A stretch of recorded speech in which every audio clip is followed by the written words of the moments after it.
رحمٰن الرحیم۔ احادیث نبوی میں امام مہدی کی جو علامات اور نشانیاں بیان کی گئی ہیں وہ مندرجہ ذیل ہیں۔ امام مہدی اہل بیت سے ہوں گے اور وہ حسنی سادات ہوں گے۔ نمبر 2، وہ حضور صلی اللہ علیہ وآلہ وسلم کے ہم نام ہوں گے۔ ان کے والد کا نام عبداللہ اور والدہ کا نام آمنہ ہوگا اور وہ حضرت فاطمہ رضی اللہ تعالیٰ عنہا کی اولاد سے ہوں گے۔ مہدیت کے محقق علامہ سید برزنجی فرماتے ہیں، مجھے ان کی والدہ کے نام کے بارے میں کوئی صحیح روایت نہیں ملی ہے، البتہ بعض حضرات نے والدہ کا نام آمنہ تحریر کیا، اور مہدی ان کا لقب نہیں بلکہ بامانی ہدایت یافتہ ہے۔ ابھی جیسے کلکی اوتار پر بھی تحقیق ہوئی کہ ہندو انتظار میں بیٹھے ہوئے ہیں کہ کلکی اوتار آئیں گے، ان کے والد کا نام یا والدہ کا نام یہ ہوگا۔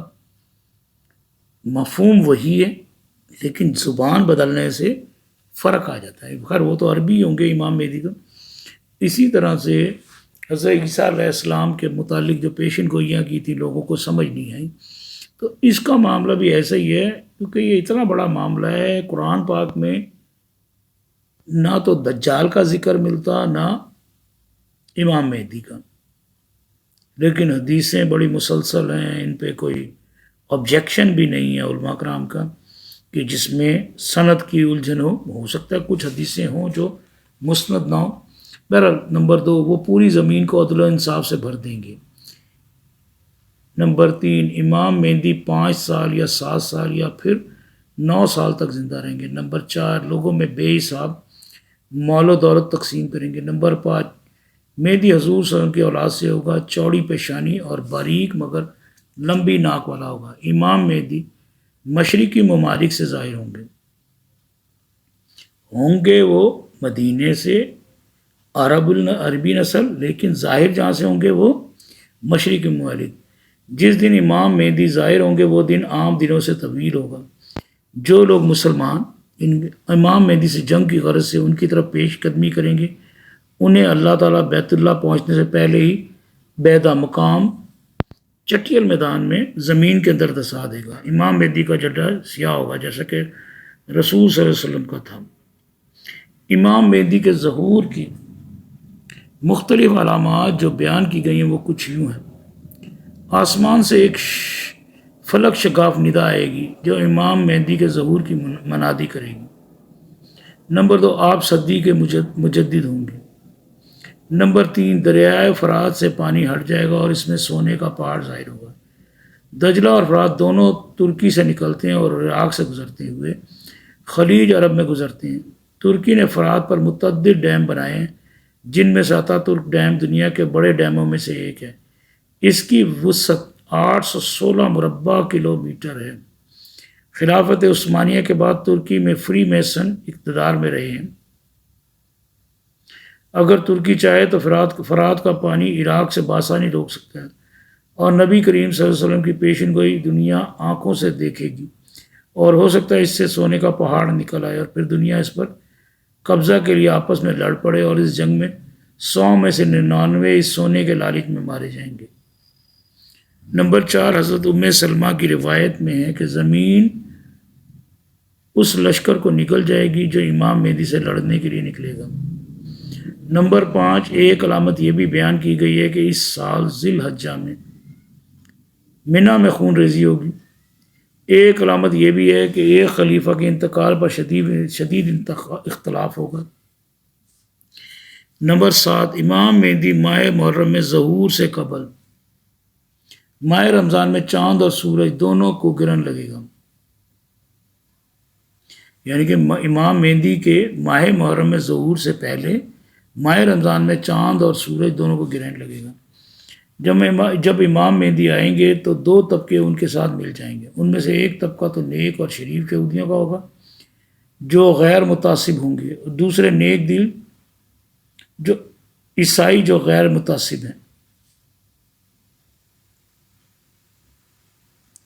ایسے یہودی بھی ہیں جو صہیونیت سے بیزار ہیں۔ ان کے خیال میں جب مسیح کی قیادت میں یہودی ریاست کا قیام اور یہودیت کا عالمی غلبہ ہوگا، وہی یہود کو تاریخی ذلت سے نجات دلائے گا۔ اس لیے فلسطینیوں کو ان کے گھر سے بے گھر کرنے اور اس ریاست کے قیام کے لیے ہزاروں کو قتل کرنے اور کرتے رہنے کی کیا ضرورت ہے؟ اس لیے ہمیں چاہیے کہ ہم مسیح کا انتظار کریں اور اس کا کام اس پر چھوڑ دیں، اور اس مقصد کے لیے نہ تو یہودیوں کو مروائیں اور نہ ہی ناحق فلسطینیوں کو ماریں۔ اس معتدل فرقے کا نام حسیدی ہے اور غواص اس کا قدیم نام ہے، ان کا جدید نام ہیریڈی ہے۔ یہ انتہائی قدیم مذہبی یہودی ہیں، بہت حد تک اصل یہودیت پر بھی ہیں، لیکن انہیں یہ نہیں سمجھ آئی، توریت غور سے نہیں پڑھی انہوں نے۔ توریت میں آج بھی ایک آنے والے نبی کی علامت ہے جس کے متعلق لکھا ہے کہ میں یعنی کہ بنی اسرائیل میں سے، تمہارے بھائیوں میں سے ایک صاحب شریعت نبی پیدا کروں گا، اس کے منہ میں اپنا کلام ڈال دوں گا۔ اس اقتباس کو، اس بات کو نہ تو یہودی سمجھ پا رہے نہ ان کے علماء سمجھ پا رہے۔ بہرحال ان کا جدید نام ہیریڈی ہے۔ یہ انتہائی قدیم مذہبی یہودی ہیں جن کے اصل مراکز نیو یارک اور لندن میں ہیں۔ انہیں یقین ہے کہ صہیونی تحریک نے جو اسرائیل قائم کیا وہ در حقیقت نفرت کی ریاست کا وہ خطہ ہے جس میں توریت کی پیشین گوئی کے مطابق یہودی آخری زمانے میں آ کر اکٹھے ہوں گے اور اللہ کے غضب و انتقام کا شکار ہو کر نیست و نابود ہو جائیں گے۔ رہائی ہرش ان کا مشہور مذہبی رہنما ہے۔ یاسر عرفات کے دور میں، یاسر عرفات کی فلسطینی اتھارٹی میں یہودی معاملات کا جو وزیر رکھا گیا تھا وہ اسی طبقے سے تعلق رکھتا تھا۔ مشہور فلسفی اور ماہر لسانیات چمسکی کا تعلق اگرچہ اس فرقے سے نہیں ہے، لیکن وہ اس نظریے کو تسلیم کرتے ہیں، وہ بھی غیر صہیونی یہودی ہیں۔ برطانیہ میں اس فرقے کے لوگ اکثر فلسطینیوں پر اسرائیلیوں کے مظالم کے خلاف اپنا رد عمل ریکارڈ کرواتے رہتے ہیں۔ آج جو وہاں پر ظلم ہو رہا ہے تو دنیا کو پتہ ہی نہیں چل رہا، یو این او کو پتہ ہی نہیں چل رہا، لیکن جب یہودی پکڑ میں آئیں گے تو شاید یہ یہودی یا تو مسلمانوں کے ساتھ مل جائیں گے یا ان کے ساتھ کوئی نرمی ہوگی، ورنہ جتنا یہ ظلم کر گئے ہیں نا، تاریخ میں ایسی بربریت نہیں ملتی کہ بچوں تک پہ بمبارڈمنٹ ہو رہی ہے، عورتوں پر بم گرائے جا رہے ہیں، کوئی پتہ نہیں چل رہا یو این او کو، نہ کسی کو، نہ انسانی حقوق کی تنظیمیں۔ کسی مسلمان ملک میں کوئی حکومتی پالیسی کی بنیاد پر وہ ظلم کرتی ہے، جیسے عورتوں کو، بندوں کو، کسی کو پکڑ لیتی ہے، مارتی ہے، پیٹتی ہے، اس پہ پوری دنیا میں پروٹیسٹ ہوتا ہے۔ نہیں، ان کو نظر نہیں آ رہا ہے، اندھے ہوئے میں، بے ضمیر نہیں نا، ضمیر سے نظر آتا ہے نا۔ جب امام مہدی ظاہر ہوں گے اور یہودیوں کے گم کردہ مقدس آثار قدیمہ یعنی تابوت سکینہ، حضرت موسیٰ علیہ السلام کا عصا، پتھر کی سلوں پر لکھی ہوئی توریت کے ٹکڑے، مائدہ بنی اسرائیل، من و سلوہ کے مخصوص برتن، تخت داؤدی، یہ گمشدہ نہیں ہے بلکہ ملکہ برطانیہ کی کرسی میں نصب ہے، کو برآمد کر لیں گے تو یہ معتدل مزاج یہودی اپنی انصاف پسندی کی بنا پر امام مہدی پر ایمان لے آئیں گے۔ انہیں یقین ہو جائے کہ ہمارے بڑوں نے جن بدعمالیوں کی نحوست سے جس چیز کو گم کیا اس کو دریافت کرنے والا ہی آخری مسیحا حضرت محمد صلی اللہ علیہ وسلم کا پیروکار ہوگا۔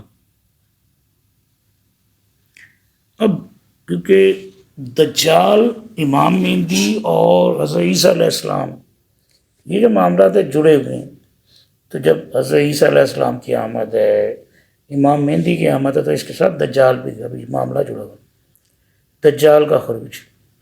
حضرت عبداللہ بن عمر فرماتے ہیں کہ میں نے رسول اللہ صلی اللہ علیہ وآلہ وسلم کا ارشاد سنا کہ مسیح دجال سے پہلے 30 یا اس سے زیادہ جھوٹے ظاہر ہوں گے، اور یہ سب کچھ قیامت سے پہلے ہوا۔ ہم سے مسدود نے بیان کیا، کہا ہم سے یحییٰ بن سعید قحطان نے، کہا ہم سے اسماعیل بن ابی خالد نے، کہا مجھ سے قیس بن ابی حازم نے، کہا مجھ سے مغیرہ بن شعبہ نے، کہا دجال کو جتنا میں نے حضرت صلی اللہ علیہ وسلم سے پوچھا اتنا کسی سے نہیں پوچھا، میں اکثر دجال کا حال آپ سے پوچھا کرتا تھا۔ آپ صلی اللہ علیہ وآلہ وسلم نے فرمایا تجھ کو دجال سے کچھ ڈر نہیں، کیونکہ میں ابھی زندہ ہوں۔ میں نے عرض کیا یا رسول اللہ، لوگ کہتے ہیں کہ اس کے ساتھ روٹیوں کا ایک پہاڑ ہوگا اور پانی کی ندی ہوگی۔ آپ صلی اللہ علیہ وسلم نے فرمایا پھر اس سے کیا ہوتا ہے؟ اگر یہ بات بھی ہو تب بھی اللہ کے نزدیک وہ کچھ مال نہیں۔ رضی اللہ تعالیٰ صدرہ بن جندب سے مروی ہے کہ اللہ کے رسول صلی اللہ علیہ وسلم نے ارشاد فرمایا اللہ کی قسم قیامت قائم نہیں ہوگی حتیٰ کہ 30 کذاب نکلیں گے، سب سے آخری کانا دجال ہوگا جس کی بائیں آنکھ کانی ہوگی۔ حضرت عبداللہ بن عمر فرماتے ہیں کہ میں نے رسول اللہ صلی اللہ علیہ وآلہ وسلم کا ارشاد سنا کہ مسیح دجال سے پہلے 30 یا اس سے زیادہ جھوٹے ظاہر ہوں گے، اور یہ سب کچھ قیامت سے پہلے ہوگا۔ ہم سے مسدود نے بیان کیا، کہا ہم سے یحییٰ بن سعید قحطان نے، کہا ہم سے اسماعیل بن ابی خالد نے، کہا مجھ سے قیس بن ابی حازم نے، کہا مجھ سے مغیرہ بن شعبہ نے، کہا دجال کو جتنا میں نے حضرت صلی اللہ علیہ وسلم سے پوچھا اتنا کسی سے نہیں پوچھا۔ اکثر دجال کا حال آپ صلی اللہ علیہ وآلہ وسلم سے پوچھا کرتا تھا۔ آپ صلی اللہ علیہ وآلہ وسلم نے فرمایا تجھ کو دجال سے کچھ ڈر نہیں، کیونکہ میں ابھی زندہ ہوں۔ میں نے عرض کیا یا رسول اللہ، لوگ کہتے ہیں کہ اس کے ساتھ روٹیوں کا ایک پہاڑ ہوگا اور پانی کی ندی ہوگی۔ آپ صلی اللہ علیہ وآلہ وسلم نے فرمایا پھر اس سے کیا ہوتا ہے؟ اگر یہ بات بھی ہو تب بھی اللہ کے نزدیک وہ کچھ مال نہیں۔ ایک روایت میں ہے کہ دجال کی آنکھ شیشے کی طرح سبزی مائل ہے۔ ہم سے موسیٰ بن اسماعیل نے بیان کیا، کہا ہم سے وہیب نے، کہا ہم سے ایوب سختیانی نے، انہوں نے نافع سے، انہوں نے ابن عمر رضی اللہ تعالیٰ عنہ سے۔ امام بخاری نے کہا میں سمجھتا ہوں کہ ابن عمر رضی اللہ تعالیٰ عنہ نے حضرت صلی اللہ علیہ وسلم سے روایت کی ہے۔ آپ صلی اللہ علیہ وسلم نے فرمایا دجال دانی آنکھ کا کانا ہوگا، اس کی آنکھ کا کیا ہے؟ گویا پھولا ہوا انگور۔ ہم سے سعد بن حفص نے بیان کیا،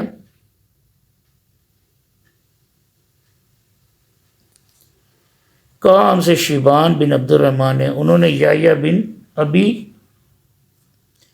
کثیر سے، انہوں نے اسحاق بن عبداللہ بن ابی طلحہ سے، انہوں نے اپنے چچا انس بن مالک سے، انہوں نے کہا حضور صلی اللہ علیہ وآلہ وسلم نے فرمایا کہ دجال مشرق کی طرف سے خراسان سے آئے گا اور مدینہ کے قریب آ کر اترے گا، پھر مدینہ میں 3 بار زلزلہ آئے گا، اور جتنے کافر اور منافق ہیں وہ ڈر کے مارے مدینہ سے نکل کر دجال کے پاس چل دیں گے۔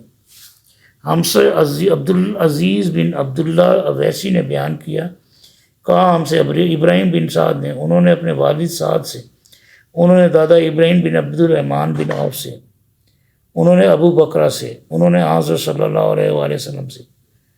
آپ صلی اللہ علیہ وآلہ وسلم نے فرمایا مدینہ والوں پر دجال کا رعب نہیں پڑنے کا۔ اس دن مدینہ کے 7 دروازے ہوں گے، ہر دروازے پر 2 فرشتے پہرا دیتے ہوں گے۔ علی بن عبداللہ نے کہا محمد بن صاحب نے صالح بن ابراہیم سے روایت کیا، انہوں نے اپنے باپ ابراہیم بن عبد الرحمن بن عوف سے، انہوں نے کہا میں بصرہ میں گیا تو وہاں ابو بکرہ نے مجھ سے بیان کیا کہ میں نے حضرت صلی اللہ علیہ وسلم سے سنا، یہی حدیث اوپر والی بیان کی۔ صالح بن ابراہیم سے روایت کیا، انہوں نے اپنے باپ ابراہیم بن عبد الرحمن بن عوف سے، انہوں نے کہا میں بصرہ میں گیا، وہاں ابو بکرہ نے مجھ سے بیان کیا کہ میں نے حضرت صلی اللہ علیہ وسلم سے سنا، یہی حدیث اوپر والی بیان کی۔ نمبر 4، حضرت صلی اللہ علیہ وسلم کی یہ پیشن گوئی بالکل صحیح ہوئی، مدینہ کے گرد شہر پناہ گزیں بن گئی ہے۔ یہ پرانے وقتوں کی بات ہے، پہلے 6 دروازے تھے، چند سال سے 7واں دروازہ بھی بن گیا ہے۔ ایک دوسری روایت میں ہے کہ دجال دور سے آپ صلی اللہ علیہ وسلم کا روزہ مبارک دیکھ کر کہے گا اخا محمد صلی اللہ علیہ وسلم کا یہی سفید محل ہے۔